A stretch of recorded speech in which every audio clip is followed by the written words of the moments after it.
வணக்கம். நமக்கு எண்கணி ஞானத்தையும், வேத ஜோதிட ஞானத்தையும், ஆன்மீக ஞானத்தை வழங்கிய அனைத்து குருமார்களுக்கும் நன்றி. என்ற வேளையில் இது ஒரு ஜோதிட விளக்க வீடியோ விருப்பம் உள்ளவர்கள் தொடர்ந்து பார்க்கலாம். இன்றைக்கு ராசி பலன் எப்படி செயல்படும் அப்படின்றது ஒரு கேள்வி. ராசி பலன் எப்படி செயல்படும் அப்படின்னாக்கா, ஓகே, நாள் ராசி பலன் இருக்கு, வார ராசி பலன் இருக்கு, மாத ராசி பலன் இருக்கு, வருட ராசி பலன் இருக்கு. இது எப்படி எழுதுறீங்க? ஏன்னா நீங்களும் பார்த்திருப்பீங்க, நம்மளும் பாம்பே பஜார்ல ராசி பலனோட விஷயம் செய்வோம். ஓகே, இயல்பாக ஒரு நாளைக்கு இன்னைக்கு என்ன நடக்கும் அப்படின்ற கோச்சாரத்தை சந்திரனோட அடிப்படையில பார்க்கணும். ஏன்னா சந்திரன் தான் சீக்கிரமா ஃபாஸ்டா ஒரு 2.5 நாளைக்கு ஒரு தடவை ஒரு ராசிக்கு போகக்கூடிய ஒரு கிரகமா வந்துருவாரு. வார ராசி பலன்னு பார்க்கும்போது பாத்தீங்கன்னா ஒரு வாரத்துக்கு சந்திரன் 3 வீடுக்கு போவார். ஓகேங்களா, 3 வீடு 2 வீடுகளை கடந்து போற மாதிரி இருக்கும். இந்த அமைப்புகள்ல சந்திரனுடைய அமைப்புகளை பார்த்துக்கணும். இப்ப மாச ராசி பலன் எடுக்கும் பொழுது உங்களுடைய ராசிநாதன் எந்த நிலைமையில இருக்காரு, ராசி எப்படி இருக்காரு, இதுதான் முதலாவது நிலையா நீங்க பாப்பீங்க. உங்களுடைய ராசிநாதன் பலமா இருக்காரு, ராசி பலமா இருக்குது. இந்த அமைப்புகள்ல நீங்க எல்லா விஷயம் எடுத்து வைக்கிற எல்லா காரியங்களுமே நல்ல மாதிரி முடியும். அதே மாதிரி உங்களுடைய ராசிநாதன் 6லயோ 8லயோ 12லயோ மறைஞ்சிருக்கிறாரு, ராகுவோட சேர்ந்திருக்கிறாரு, உங்களுக்கு ஏதோ வில்லங்கம் அந்த மாதத்தில் நடக்க போகுது அப்படின்னு அர்த்தம். அதாவது இப்ப இன்றைக்கு ராசி பலன் நம்ம ப்ரிப்பேர் பண்ணும்போது பாத்தீங்கன்னாக்கா, கோச்சார நிலையில ராகு சுக்கிரனோட சேர்ந்து குருவின் வீட்டுல இருக்காரு இன்னைக்கு டேட்ல. ஓகேங்களா, அப்ப நேத்து சிசரியனுக்கு வந்த ஒருத்தர்கிட்ட நான் ரிக்வஸ்ட் பண்ணியே சொன்னேன், ராகு தசை வர்ற மாதிரி நான் உங்க குழந்தைக்கு இது கணிச்சு கொடுக்குறேன். இது 2 மாதிரி சொல்றேன், ஏன்னா நம்ம பேசுற டாபிக் ராசி பலன். ஆனா இதுல சிசரியன் நேற்று வரும்போது நான் அவர்கிட்ட ரிக்வஸ்ட் பண்ணேன், இந்த ராகு தசை குழந்தைக்கு வர்ற மாதிரி நம்ம ரெடி பண்ணலாம். அப்ப ராகு தசை வரணும் அப்படின்னாக்கா நம்ம செவ்வாயோடைய நட்சத்திரங்கள்ல அந்த மாதிரியான இருக்கணும். செவ்வாயோட நட்சத்திரங்களோ அல்லது இன்னொன்னு சின்ன வயசுல வரக்கூடாது. நான் எடுத்தது சந்திரனுடைய தசை நடக்கிற மாதிரி விஷயம் பிளான் பண்ணேன், சூரியனோட தசை நடக்கிற மாதிரி பிளான் பண்ணேன். அப்போ பிப்ரவரியில குழந்தை பிறக்கிறதுக்கான அமைப்புகள்ல அந்த 6ஆம் தேதி 10ஆம் தேதி போல அந்த நாட்கள்ல கடக லக்னமாகவும் கன்னி லக்னமாகவும் இந்த மாதிரி அமைப்புகள்ல சில விஷயத்த நான் பண்ணி கொடுத்தேன். ஏன்னா ராகு தசை வர்ற மாதிரி, ராகு தசை வந்தா குருவின் வீட்டுல சுக்கிரனுடைய தொடர்புல இருக்கிறதுனால மிகப்பெரிய யோகத்தை பண்ணுவாரு. ஓகே, இது சும்மா ஒரு விஷயம் தான் சொன்னேன். இதுக்கு அடுத்த நிலையாக உங்களுடைய ராசியில ராகு வந்துறாரு. உதாரணத்துக்கு மீனராசிக்கு 7.5 சனி நடந்துகிட்டு இருக்கு, ராசியில ராகு இருக்காரு. இப்போ டெம்பரவரியா பிப்ரவரி முழுக்க ராசியில இருக்கக்கூடிய சுக்கிரனால் ராசி சுபத்தன்மை அடைகிறது. என்னதான் இருந்தாலும் அவர் அட்டமாதிபதியாக இருந்தாலும் உங்களுடைய ராசி புனித நிலையை அடைகிறது.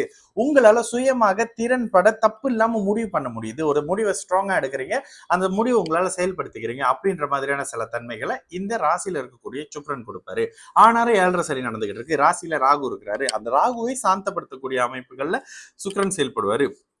அதே ரிஷப ராசியா இருக்கிறீங்க, ரிஷப ராசி துலாம் ராசியாக இருக்கும் பொழுது உங்களுடைய ராசியில ரிஷப ராசியில குரு அமர்ந்து ராசிநாதன் உச்சமாகி இருக்கிறது ரிஷப ராசிக்காரர்களுக்கு மிகப்பெரிய நல்ல அமைப்புகள், வீடு வாகனம் பெண்கள் திருமணம் காதல் மாதிரியான அமைப்புகள்ல நல்லது நடக்கும் போது இந்த மாதிரி விஷயங்களை எடுப்பீங்க. இதே மாதிரி ஒரு விருச்சக லக்னம் மேஷ லக்னம்னு எடுத்தீங்கன்னா, மேஷ லக்னத்துக்கு என்ன, லக்னாதிபதி வக்கரமா இருந்தவர் இப்ப நீச்சமா இருந்தவர் இப்ப வக்கரம் அடைஞ்சு பின்னால வந்திருக்கிறாரு. கோச்சார நிலையில எப்பொழுதும் வக்கரம் கண்டிப்பாக எடுத்துக்கணும்.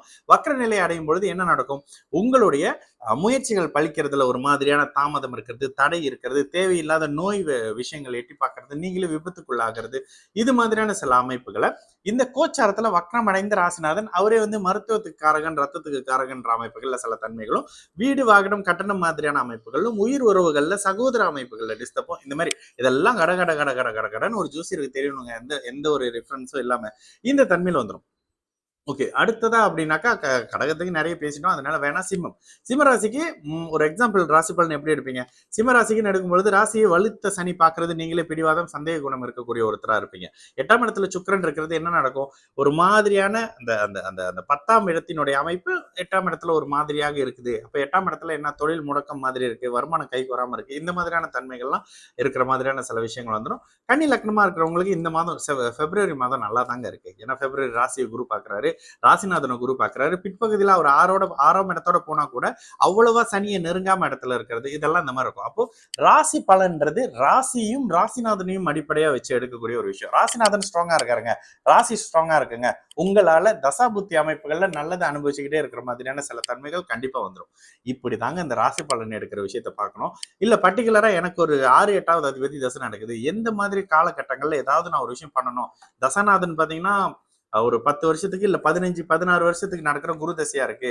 குரு தசையில சனி புத்தி, நான் சிம்ம லக்னக்காரரா இருக்கிறேன், எனக்கு இருக்கிற இந்த டைம் பீரியட் பெரிய டைம் பீரியட், இதுல நான் எந்த மாதிரியான நேரத்துல நல்ல விஷயம் பண்ணணும்? முதல்ல சந்திராஷ்டமம் நாளா இல்லாம விஷயத்த பாருங்க. உங்களுக்கு 7.5 சனி அஷ்டம சனி இல்லாத டைமான்னு பாருங்க.